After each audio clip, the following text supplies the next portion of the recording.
So the Voting Rights Act is up for debate in the Supreme Court again, and it's interesting that it's coming up at this time and place because we have to look at sort of, is it valid that we would have a law that basically polices states because people vote along tribal lines, people vote along white and black lines, and what that has meant is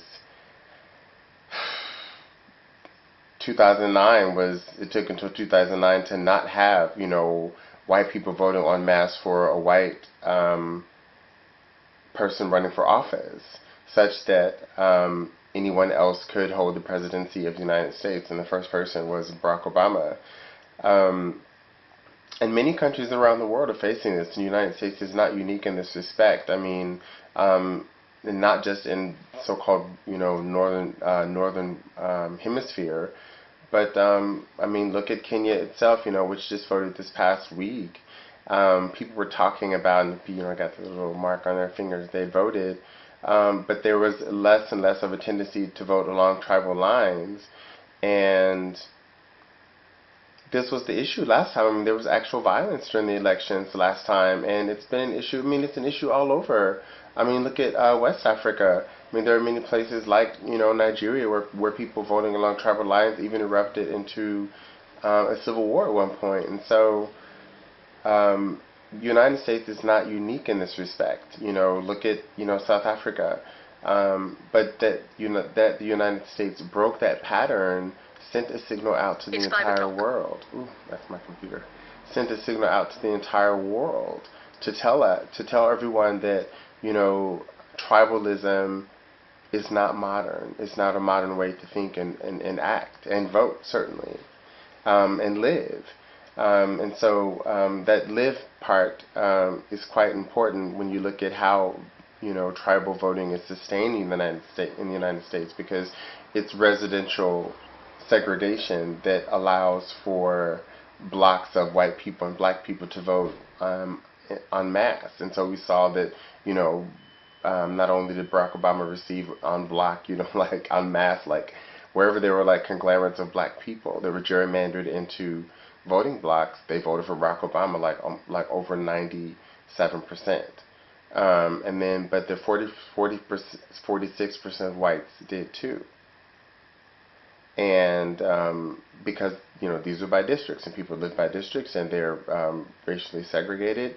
And this has been, the story since the Raisin in the Sun, since black people started moving en masse from the South, particularly after World War II, which Isabel Wilkerson really traces really well in her book.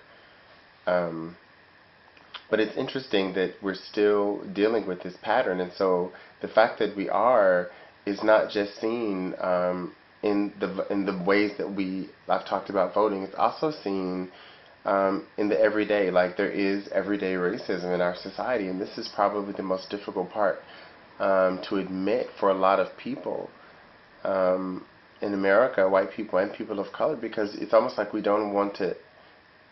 We're so shocked when we're sort of made aware that, oh my goodness, race is, race, gender, my perceived class, all these things are impacting the way that people perceive me, and this is having a direct impact on my ability to walk down the street, or my ability to, walk into a school and be successful, walk into, a job interview and be successful, walk into a job and rise and, et cetera, and be excellent in our lives outside of work, be excellent in our families, be excellent in our communities.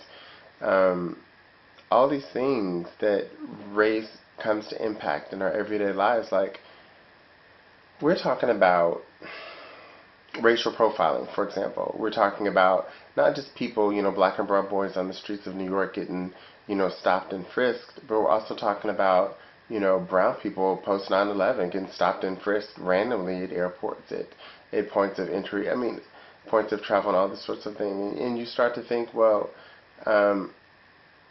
if the idea of race is so, gone with the wind, then why is it that even these everyday things persist? And then we get to talk about the different kinds of microaggression that people experience on the job, at school, such that, in school you have a little black or brown kid who's just like, well, the only way I know how to be assertive is, to be like a hip hop thug. That's all they understand. That's all everybody sees, around them, of these images of this hip hop thug and this Beyonce, like whore.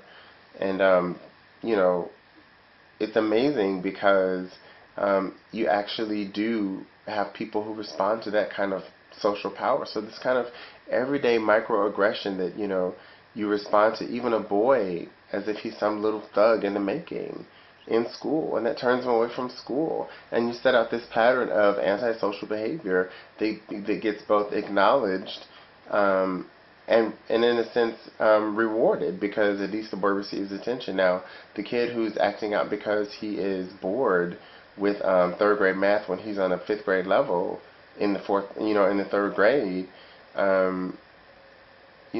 is that talent recognized and then cultivated? Well, even we talk about microaggression, right?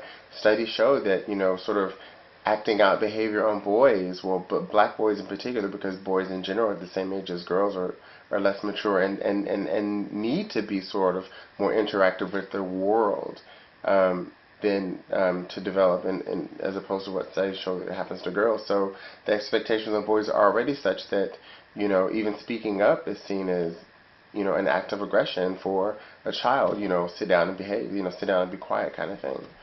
And, but on black boys, that just that bit of childhood aggression is seen as threatening, is enough to threaten, a teacher such that they will respond with, authority and aggression. And it sort of teaches this pattern of dealing with, the formal and white world. And it's very harrowing for a lot of young black and brown boys in this society. And so, and adults experience this sort of thing also, in terms of their work lives, and in terms of also, you think about disarming white people in the workplace, having to sort of walk into any, formal or informal situation and sort of let the white people there know that you're not like a threat to them. To also figure out which white people are a potential threat to you. The way that women would walk into, well, even, I would say a work situation, but let's say, a bar, a club, whatever. And sort of, by the time she's made it through the door, she's identified, okay, this person is likely to get in my face. This person is just chilling. This person is, potentially interested. I'm potentially interested in that person. But really spotting and mapping out all these different people because of the ways in that men are sort of celebrated in our aggression towards women. We even convince ourselves that just the way a woman dresses seduces us and gives us license to seduce them, So just the very ways that we sort of interact in our bodily moving around from place to place throughout our days is affected by social hierarchy. And the fact that this is so means that we need Voting Rights Act to determine that places like in Alabama and rural Mississippi can't just say, we don't have no niggers voting here. Did you see that scene in The Secret Life of Bees where, the main character was going to register to vote, and a group of white men said, well, we're going to beat you before you can make it from here down to the end of the block where you need to just sign your name and register as a voting American. And what did the sheriff do? Sit back and spit tobacco. So now I know that was 1964 America, and we're talking about 2013 America and 2013 Alabama. And I'm not accusing every white person in Alabama of being racist, nor am I saying that every white person in America is racist. What I am saying is that until we acknowledge our own personal power and our own personal responsibility, therefore, to teach our children, to teach the people around us, to teach ourselves, to be more respectful of the fact that people are different from us. Like, as they say, some people are gay, get used to it, we're here, we're used to it. Well, some people are black, and some people might talk black, in spaces where they might not talk black in the workspace, or might not, or are reprimanded for talking black, in school. And so, it gets to the point where the effort to disarm white people and disarm this mirage of what's normal, what's beautiful, what's acceptable in America, it just becomes a less of a sustainable facade. And I don't think that many white people want that either. I mean, white youth at least, youth, are continually reaching out to so-called other exotic cultures to either appropriate or adopt, but what I think they're really searching for is a voice to speak out. I mean, youth culture is trying to sort of assert its own voice, and that's what it's about. And so that's why the hip hop is such a infamously desirable, pose for young people, in many parts of the world. But what I think at the heart of it, what it's really saying is, mosh, like Eminem said, vote.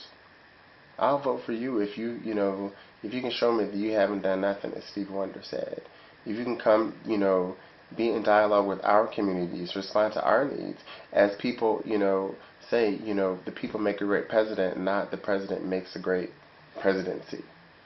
So the demands of the people will demand Barack Obama respond to gun violence and not just have a theoretical discussion about whether or not people should have the right to arm themselves against some imagined threat, invasion from Britain or something. No. Children are being shot every day in Chicago, and now children are being shot in suburban America. And it's not just the drugs in the water. It's the anger and the juice. And it's something that we have to demand that our president respond to. In the State of the Union, people waiting in line just so they can mosh, just so they can vote. No, people should not have to wait in line for five hours. In some places, do they even have toilets? There's even food and water. Are there even places for elderly people to sit or elderly disabled people to rest? Waiting 5 hours just to cast their vote. And yet people did that. People did that en masse. But is that what we have to do? I mean, are we a nation that thinks along tribal lines, or are we not? Now, I know that word tribal is loaded, which is why I used it both in the context of the United States and, as I said, in Kenya. And there is, again, yet another irony about how we think about these words in our world, because Obama is directly of Kenyan origin, and it takes two nations that are really struggling over this issue of race and segregation, our tribalism, and yet we all want to see ourselves as modern.